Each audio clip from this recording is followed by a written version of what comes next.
2025 all new Aerox SP version 3 mga idol. Ito na ang pinaka-inintay nating price reveal.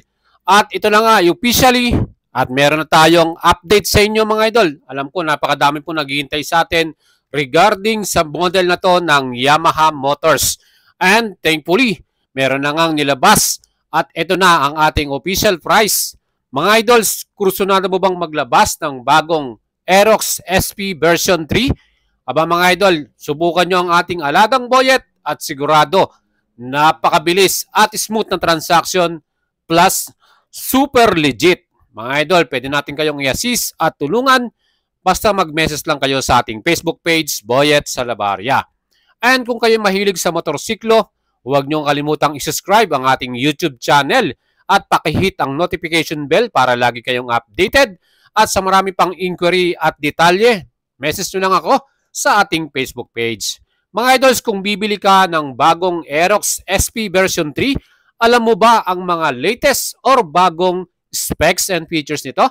Kaya mga idol, itong ating feature for today, lahat yan ibibigay natin sa inyo. Plus na rin ang kanyang official color at ang official na presyo. And kung kayo maglalabas, yan po ay magiging available na this coming August. At syempre, saan kasa ba tayo makakabili at makakakuha nito? Kaya ano pang hinihintay nyo? Let's go at panoorin mo to. Mga idols, ang Yamaha Aerox version 3 ay unang nilabas sa Indonesia. Again, mas nauna pa yan at simunod yan sa bansang Vietnam, Malaysia at Thailand. At ngayon nga, officially, in-announce na ilalabas na rin sa atin sa Pilipinas ngayong month of August. Sabi ko nga dati, baka bare month pa ito o September at napaaga pa nga ang labas nito ngayon. At sa dami nga nag-PPM sa atin at nagtatanong kailan daw ang labas nito at gustong makabili, eto na ang iniintay niyong presyo. Well, sa specs naman, unang-una nating nakitang binago dito, syempre ang engine type, kung saan meron tong Yamaha Electronic CVT, 155cc, 4 valves, liquid cool, BBA equipped at CVT transmission. Etong electronics CVT natin ay bagong teknolohiya or engine type na ginawa ng Yamaha Motors at nasubukan natin yan sa bagong Yamaha NMAX TechMax na meron tayo sa Pinas. And sobrang ganda talaga ng performance ng ating bagong version 3 na to. Dahil meron din tayong new TFT display. Aba mga idol, sobrang moderno ang linaw. At syempre meron din tong napakagandang features gaya ng Yamaha Connect at meron na rin siyang navigation ready. Aba mga idol, meron tayong bagong shifter na switch and buttons. Ito po, magagamit natin yan para mag-add pa ng acceleration at power sa ating takbo. The best dyan, meron na rin itong riding modes, town mode at sport mode. At pag ginamit mo ang T-mode, yan po ay mas matipid sa gas consumption. Napaka-tahimik lang ng kanyang engine. Pero pag naka-sport mode ka naman, aba, makikita mo at maririnig mo yung roar ng engine natin, mas malakas. Again, itong bagong model na to ay talagang sobrang modern na, very sporty, no? Masusubukan mo yung kanyang acceleration yan, lalo na sa racetrack. Isa rin pinaka-the best na binawa nila dito, ang latest na LED lightings ng Aerox. Saan naka-projector light pa ang ating headlight. At hindi pa rin nila binago ang ating ABS. Yan din po ay naka-single channel ABS. Ang kagandahan dito, bagong safety features, traction control system. So meron na tayong TCS sa ating bagong Aerox SP. At pinalitan din nila ang type ng ating charger. Yan na po ay USB Type-C. So makikita mo yan doon sa mismong bulsa natin or compartment. Mga idols, ang ating bagong model na to ay talagang mas moderno, mas maporma at mas premium pa. Kayo mga idols, anong masasabi nyo rito sa ating bagong Aerox SP? Mas gugustuhin mo ba to kaysa sa ating standard version? Kung saan ang standard version natin ay may presyo lamang na 125,900 at syempre wala naman yung mga latest features. So ang ating standard ay walang ABS, wala ding traction control, naka-digital lang din ang kanyang display at ito pang the best sa ating bagong SP version.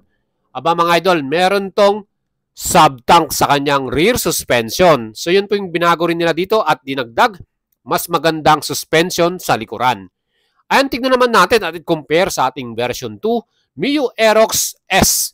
Ito mga idols, may dalawang kulay tayong available sa ating version 2. Matte black ang kulay na yan.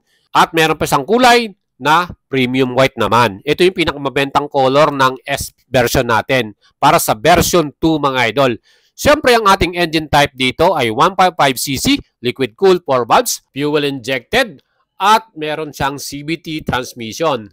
Ang ating S version ay equipped ng single channel anti-lock braking system, naka-disc brake yung front, at naka-drum brake ang likuran. Equipped dito ng smart key ng Yamaha and ang gas capacity na may total naman na 5.5 liters. Equipped din ito ng Yamaha Connect or phone connection mga idol. At meron ding stop and start system sa para mas matipid ang gas consumption. Plus sa safety features, meron din siyang hazard light mga idol. And ang ating display dito ay digital panel display. Ang presyo nito ay 146,000 pesos mga idol. Kung titignan natin ang bagong presyo naman at syempre para sa new model na Aerox SP version, ayan mga idols, ito na ang ating pinakainintay na price reveal at alam ko excited na kayong malaman. So, ang ating official color para sa LTO ay matte dark blue. At ang tawag naman ng Yamaha Motors Philippines or advertising color ay matte blue. So yan po mga idols, tandaan nyo yan. So ang ating official price reveal ay ito na mga idol. Again, ang ating version 2 na Aerox S version ay may SRP 146,000. Nice. At ang bagong Aerox SP version 3 may SRP naman na 163,900 pesos mga idol. At meron tong price increase na 17,900 pesos. Again mga idols, sulit po ba sa inyo ang bagong presyo na to? Alam nyo naman, maraming magre-react dyan. Pero aking sinasabi nga sa ating price range na talagang nandyan lang sa ganyang ang presyo nito. Dahil 165,000 yung ating initial na hula dito. No? Pero at least matabing-katabi lang, di ba mga idols? So 163,900 pesos po ang ating SRP. Kung bibili kayo ng cash payment nito, mag-add lang kayo ng 2,000 pesos. Ang ating magiging total cash pay, 165,900. At yan po ang i-ready nyong amount mga idols ha. Para naman sa quotation sa installment, wala pa tayong quotation. Kaya stay tuned sa ating channel at Facebook page dahil i-reveal natin ang installment naman in our next video. At kung ikaw naman ay bibili mga idols, ang ating unit ay darating estimated time arrival first week of August. Wala pa pong date yan at pwedeng ma-adjust yan kung ang location nyo ay napakalayo. Gaya sa probinsya, Visayas at Mindanao, maybe last week of August meron na yan or September. Pero sa Luzon, gaya sa Metro Manila at dito sa atin sa Pangasinan, maybe first week of August ay available na ito mga idols. Kung kayo'y bibili din, syempre, pwede nyo subukan ang ating alagang boyet. Very limited lang po ang units at yan po ay on the way na sa ordering. So meron na tayong ini-expect ng mga stocks niyan pero talagang kaunti lang talaga. So paunahan na lang mga idols. Kung gusto nyo pong magkaroon ng guaranteed units, pwede po kayo mag-reserve para sure. At syempre, huwag nyong kalimutang i-subscribe ang ating YouTube channel sa ating mapakagandang balita sa inyo. Lagi lang kayong tumutok sa ating channel mga idols. Mag-subscribe na kayo dahil dito lamang sa atin merong mga ganitong update.